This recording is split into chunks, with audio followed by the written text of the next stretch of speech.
Alright guys, we are back for another Dokkan battle video. So we have a JP data download here. We have numerous things that are added into the game. In terms of units, I guess I would say it's a little bit low, right? It's just the new banner DOKKANFEST exclusive BARDOCK. And then we have the banner unit Tora. We'll talk about them in 1 second. I guess I was really hoping and anticipating that the int LR team Bardock unit was going to finally be able to be rainbowed and then immediately EZA as well.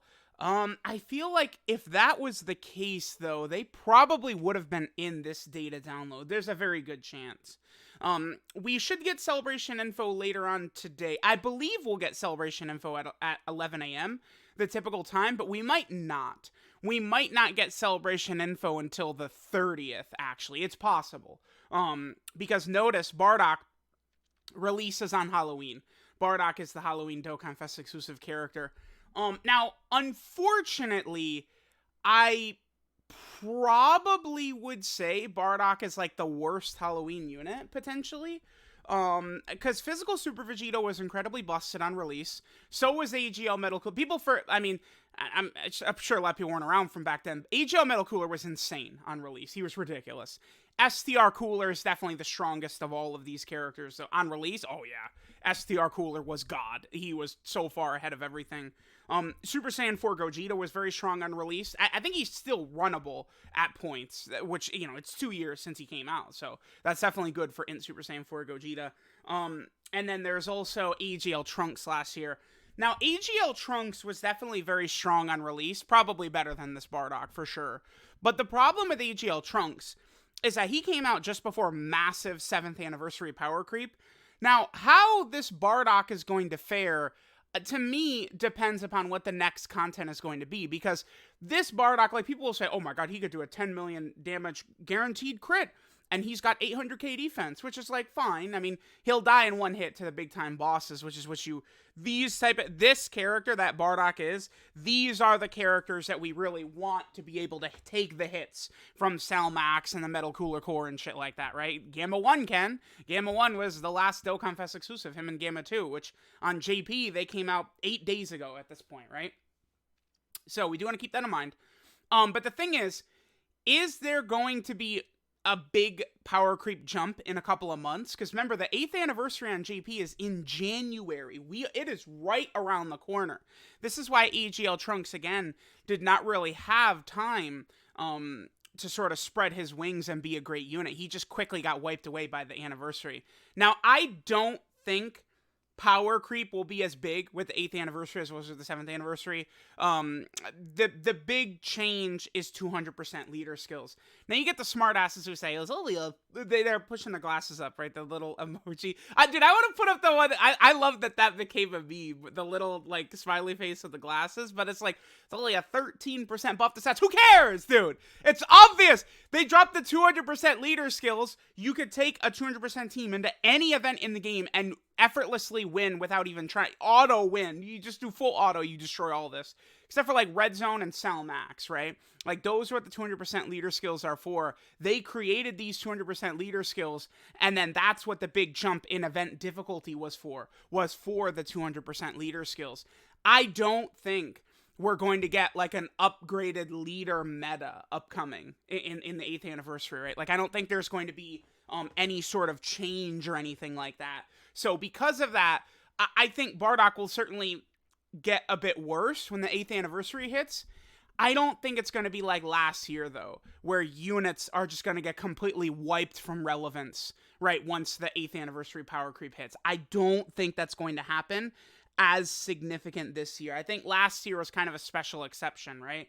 We were just sitting in the category meta for 5 years at the time, right? So we will see. We'll see what's going to happen. Bardock is good. The main problem with Bardock, and the reason why I really don't recommend for people to summon for him, is because basically everything special that he does, he only does for the first 5 turns. As part of his intro animation, he has a Scouter and he Rainbow Orb changes. both of those abilities on a character is uber busted, right? One of the main reasons Chi-Lai is so good. But the thing is that Bardock, he's only got him for the first 5 turns. Bardock should be a great character for the Wicked Bloodline Red Zone, because he can allow, like, you'll have his passive up pretty much these whole fights, or very, very close to the very end of these fights. So that'll be good. To be fair, those are sort of like the tougher stages. I would argue Red Zone Broly himself is like the hardest Red Zone fight, and with the changes to the Cell Max event, Broly might even be harder than Cell Max. Hard to say, but Bardock should fare very well in the Wicked Bloodline Red Zone, where this will activate. Keep in mind that this is very similar to like LR Golden Frieza, where Bardock is a fantastic unit to start in slot 7, because the 5-turn countdown begins when the entrance animation plays. So that plays, and then the 5 turns start from there. So if he's in slot 7, you get him on turn 3. That means you've got the Scouter and the Rainbow Orb changing until turn 8. Metal Cooler Core, AGL Metal Cooler Red Zone, Final Form Cooler Red Zone, all those fights, that would be enough to carry you through the entire fight, right? So that would be big. But besides that, Bardock is just strong. He's just a strong character. I've mentioned a million times about how it's very unfortunate when they give a character super effective against all types and crits, right? Because it's like, it's 2 like spots essentially for the same ability. This Bardock would be, I think, way more effective if he did super effective against all types with 1 Rainbow Key Sphere. He got the additional 50% attack and defense on 2 Rainbow Key Spheres, and then a guaranteed additional, the 50% chance to super with 3 Rainbow Key Spheres, I think would be more than fine. Because Kid Goku has that exact same ability, where he gets an additional, the 50% chance to super with 5 orbs. Why can't Bardock get that? It doesn't make any sense. It's just bad. It's just bad design.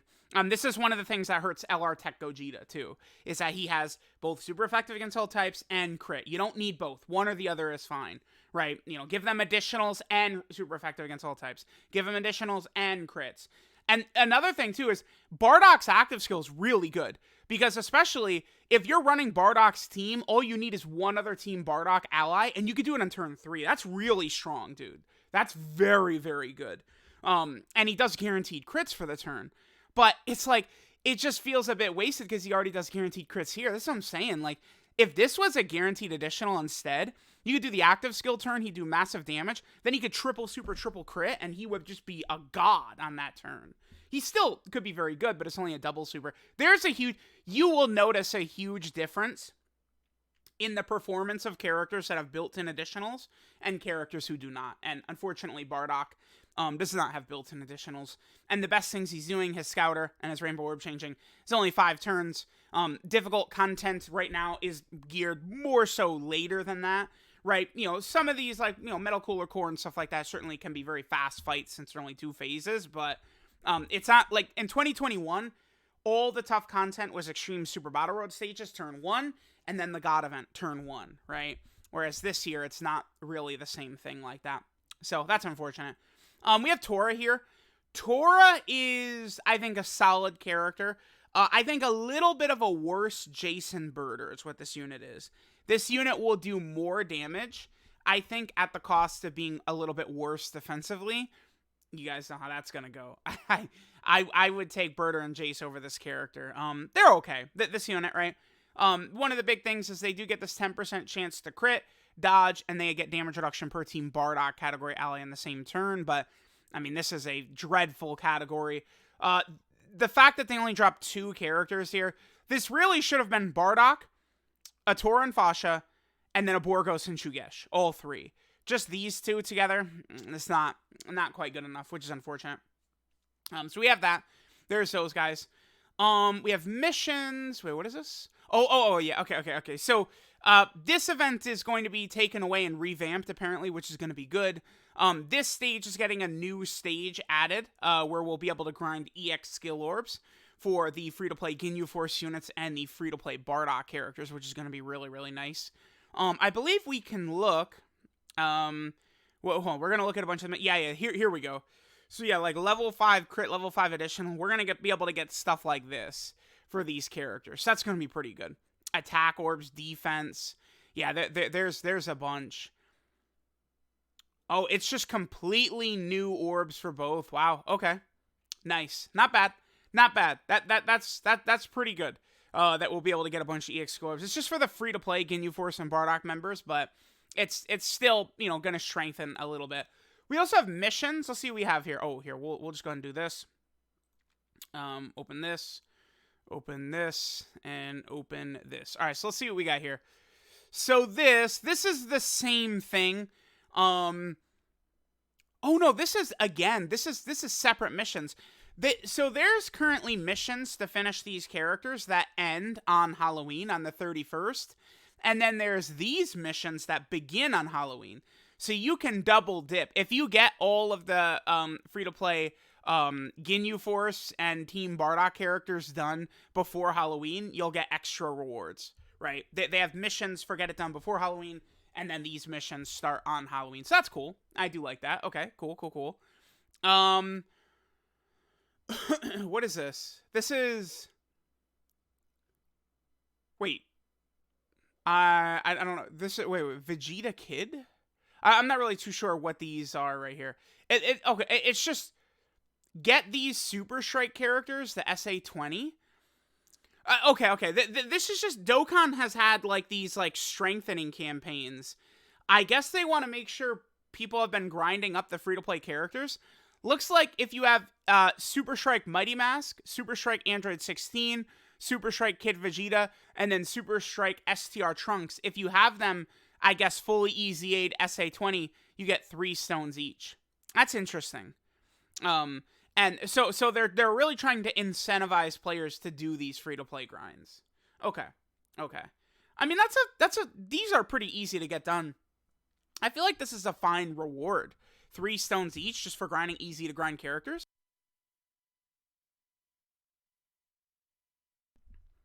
Alright, and then we have the normal celebration missions here. Nothing really too crazy. Just, you know, beat all the missions, specified characters. These just normal celebration missions are never too crazy. Okay, so this is cool. So we are getting new Legendary Vegeta event and the 2 Legendary Goku event missions for low-class warrior for all 3. So the OG Legendary Goku event is very, very easy. Let's see, that came out... Well, that low-class warrior is actually very old. That came with Raditz, yeah. The Int Raditz is when this category dropped. So, actually, this Bardock is effective in these types of events, believe it or not. I don't think this guy's easying, by the way. We won't find out until either Celebration Info or a couple days after Celebration Info. It should be in Super Saiyan 3 Bardock who will be easying, not this guy. This guy will be effective in these missions, though, for sure. There's a number of characters. Yeah, these are not going to be hard at all. Because this Shugesh is actually pretty good. If you got Fasha, she's going to be pretty good, right? There's a number of characters that can be very, very strong in these. If you have DOKKANFEST Kid Goku, he would dominate these types of events, right? Tora is another character that stacks. Yeah, these should be pretty easy. The free-to-play Bardock characters, especially after they EZA, are pretty decent. This is good. I've been saying this. People have been asking for this too, right? Like, they could just do missions all the time that were, you know, for these big events and stuff like that. This is a really good thing, right? So they're dropping missions. Lately, they've done missions for, like, Red Zone, and they did missions for the Cell Max event, which are, like, the super high-level difficulty shit. Maybe this is telling of what Dokkan thinks of this Bardock, if they're dropping missions for legendary events here with Bardock.